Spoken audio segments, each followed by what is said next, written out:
IGAM libera outorgas para irrigação de culturas de grãos no Córrego Rico, em Paracatu, após estudo apresentado pela Irriganor sobre teores de arsênio nas águas da bacia.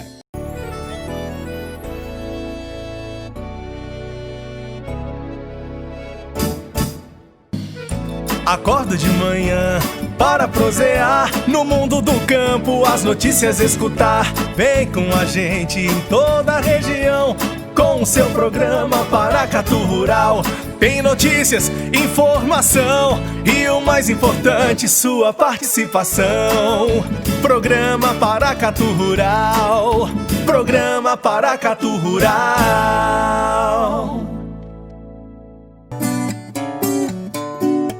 Irrigação. O município de Paracatu, Minas Gerais, é o terceiro maior responsável pela formação do PIB agropecuário mineiro, de acordo com o IBGE Cidades 2017. À frente de cidades como Uberlândia e Patrocínio. Parte significativa dessa expressão no PIB agrícola é proveniente da agricultura irrigada. A bacia hidrográfica do Córrego Rico é uma das importantes regiões agrícolas de Paracatu.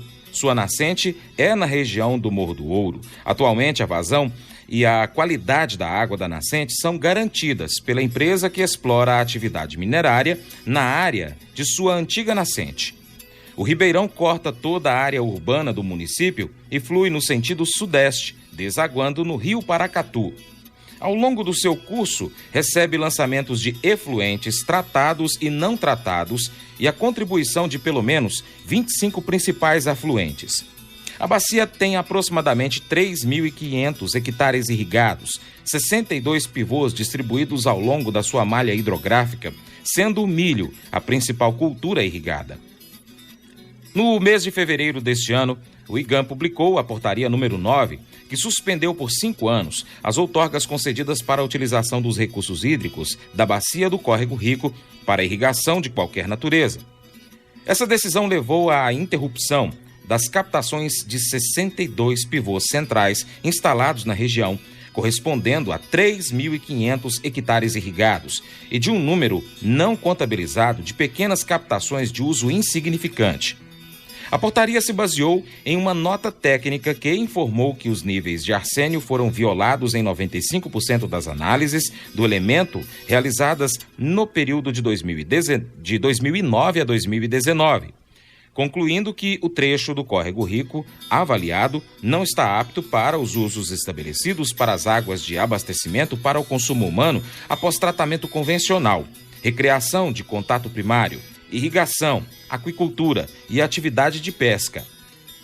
Após reunião com o Comitê da Bacia Hidrográfica do Rio Paracatu, produtores, representados pela Irriganor, Associação dos Produtores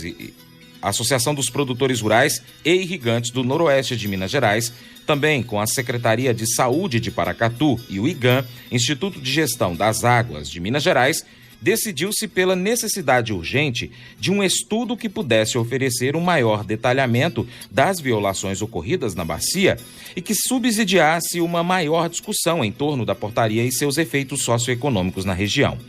Considerando então esse estudo, no dia 11 de novembro deste ano, o IGAM publicou uma nova portaria que suspende a anterior e libera irrigação. A presidente da Irriganor, Rovena Bettina Petrol, explica como o estudo aconteceu e seus resultados e o que o produtor tem a ganhar com essa liberação do uso do Córrego Rico. Nós fomos surpreendidos em fevereiro de 2020 com a suspensão do uso da água de toda a bacia. O que aconteceu? O IGAM monitora todos os cursos de água em Minas Gerais, com os seus teores de elementos tóxicos. E desde 2014, o Córrego Rico vinha sendo monitorado pela questão do arsênio. E nas análises que foram feitas em 2020, o IGAM notou que o nível de arsênio estava acima do que eles dizem classe 2 do CONAMA. Resumindo, o IGAM, por uma precaução, para proteger a população, ele suspendeu o uso de água em toda a bacia. Como nós produtores rurais, nós não somos especialistas em água nem em contaminação, nós fomos buscar junto à Universidade Federal de Lavras um conceituado professor que tem os trabalhos publicados sobre contaminação, e trouxemos o Dr. Bebeto aqui para Paracatu e fizemos um debate entre as lideranças do CBH Paracatu, da Campo, que tem uma expertise muito grande em análises, e o Dr. Bebeto. E ele sugeriu que nós encabeçássemos um estudo de água em toda a bacia, em todos os afluentes, em todos os pontos. Contratamos então a empresa Campo, que realizou as centenas de coletas em toda a bacia, e em maio esse trabalho ficou pronto e o Dr. Bebeto constatou que os níveis de arsênio que realmente estavam acima da classe 2 do CONAMA, eles não representariam risco nenhum para a produção de grãos. Ele fez um parecer, nós encaminhamos para o IGAN esse trabalho e juntamente com um pedido da revogação da suspensão do uso de água. O IGAN, de forma, como ele sempre atua, com muita cautela, ele liberou o uso de água para irrigação nos pontos afluentes que não tinha contaminação ou contaminação abaixo da classe 2. Mas, porém, ainda ficou uma grande parte da bacia comprometida. De acordo com o relatório feito pela Campo, contratada pela Irriganor, o mapeamento foi realizado com amostragem de água superficial de 94 pontos ao longo do Córrego Rico, começando por onde foi sua nascente, passando pela área urbana do município, percorrendo todo o curso na área rural até a sua foz no Rio Paracatu. Em observações realizadas em análises preliminares contratadas por produtores individualmente, o teor de arsênio encontrado nos afluentes estiveram todos muito abaixo daqueles observados nos 2 pontos de controle utilizados pelo IGAN na redação da nota técnica. As amostras foram coletadas no Córrego Rico e também em 22 dos seus principais afluentes. Resultado, então, das análises das amostras coletadas nos afluentes, evidenciou que 5 deles, ou seja, 22%, apresentaram teores acima de 0,01 miligrama L1 de arsênio. Porém, 2 deles localizados na área urbana, portanto sujeita à contaminação por diversos fatores. Dos afluentes localizados na área rural, 2 apresentaram teores limiares ao valor máximo de referência e apenas um afluente apresentou valor mais elevado, com um teor de 0,026 miligramas por L1. A Rovena Petrol explicou que após conseguirem a liberação para a parte dos irrigantes, o trabalho não encerrou. Agora, todos os irrigantes estão liberados. Novamente, nós chamamos o Dr. Bebeto e ele passou a fazer análises de plantas, análises de grãos produzidos na bacia e análises de solo. O trabalho, quando ficou pronto, em julho deste ano, constatou que o solo na bacia do Córrego Rico ele é naturalmente rico em arsênio. Sempre onde tem ouro tem arsênio. Então, mesmo na reserva natural, se você fizer uma análise de solo, o solo da reserva ele tem contaminação com arsênio. Então, isso é natural. Mas nós precisávamos ter a certeza de que esse nível de arsênio no solo ele não passaria para os grãos.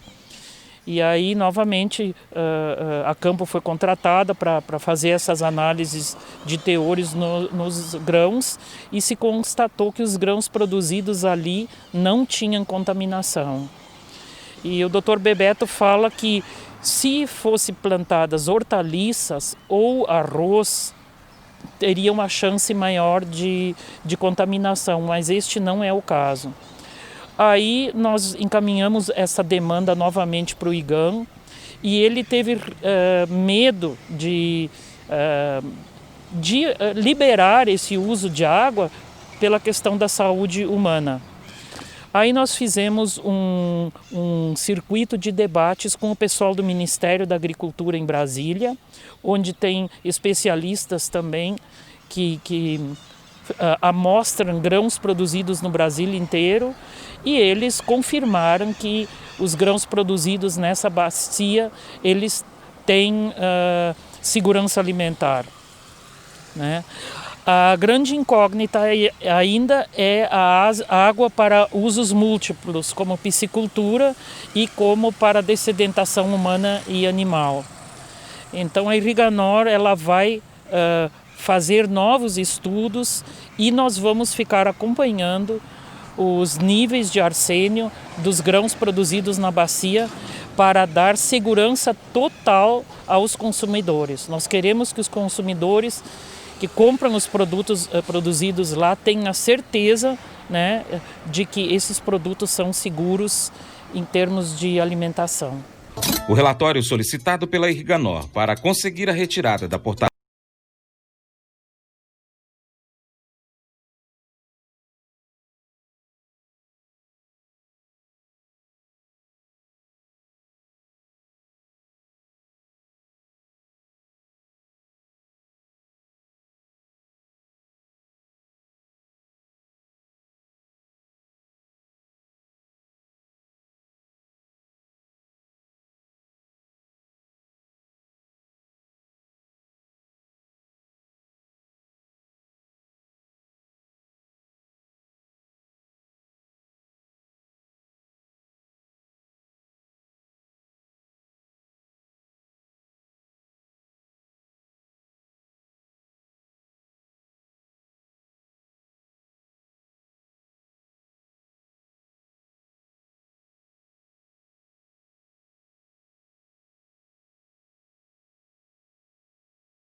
Os pequenos produtores da bacia, como eu não tenho alcance a eles não são associados da Irriganor, mas nós produtores nos preocupamos com eles também, né? Eu pedi para a cooperativa me ajudar a fazer esse levantamento de que produtores ainda estão com a água suspensa e que a gente possa fazer um trabalho de estudo, né, nessa bacia para dar segurança para que os produtos também derivados lácteos e outros produtos como possivelmente peixes que possam vir a ser produzidos na bacia tenham segurança alimentar. A senhora citou no início da fala da senhora sobre o arroz, que ele pode vir a ser contaminado caso utilize essa água. Por que existe essa diferenciação com relação aos outros grãos? O Dr. Bebeto, de posse de informações de quanta água os produtores rurais usam durante o ano, ele estimou que para que pudesse haver contaminação nos grãos, né, com a água no ponto de maior contaminação de arsênio do córrego rico, seriam necessárias 300 safras irrigadas para que aí sim os grãos pudessem estar contaminados. Lógico que eu acho que se o índice de arsênio vem aumentando, eu acho que a sociedade toda precisa se preocupar de onde está vindo essa contaminação. Existe uma suspeita de que garimpo ilegal ainda aconteça nos pontos onde esses índices de arsênio estão maiores, mas nós, na sequência, pretendemos fazer o zoneamento ambiental produtivo da bacia do Córrego Rico, provavelmente no ano que vem, para a gente conseguir apontar onde estão os problemas ambientais da bacia e como nós vamos enfrentá-los e como nós vamos resolver. Sobre esse assunto, dona Rovena, do arsênio ali no Córrego Rico, há então muitas pessoas que até afirmam que o problema é da mineradora, que é ela que tem liberado arsênio naquele local, né? Pelo fato de ser uma mineradora de ouro, como principal produto o ouro. E a senhora falou que aonde tem o ouro tem o arsênio, né? Através desses estudos, dessas análises, pode-se afirmar que esse arsênio é proveniente da mineradora ou não? Não, os estudos apontam que o arsênio, a responsabilidade não é da mineradora. Porque o córrego rico, a nascente do córrego rico é dentro da mineradora. Só que o que acontece? Quando a mineradora assumiu a mina, realmente o córrego rico tinha uma contaminação de arsênio muito, muito elevada, causada pelo garimpo da década de 70, 80, e a mineradora ela fez um trabalho de recomposição ambiental, e hoje, para obedecer a condicionante da fluxo residual do córrego rico, eles captam água no rio São Pedro, se eu não me engano, e colocam como sendo a nascente do córrego rico. Então não existe contaminação no São Pedro, né? Então a água hoje que sai da mineradora, sendo o córrego rico, é na realidade uma transposição do São Pedro. Então, nesse caso, como foram feitas então as análises, alguns pontos do córrego é que tem um nível mais elevado e outros menos, o nível é um pouco menor do arsênio na água. É isso mesmo que foi então detectado através dessas centenas de análises. Sim, o ponto de maior contaminação de arsênio fica onde o córrego rico cruza a BR-040. Ali é o ponto de maior contaminação de arsênio. Então, quer dizer, depois que ele passa pela cidade. Lá no início, na saída, onde ele nasce, lá na mineradora, lá não tem contaminação.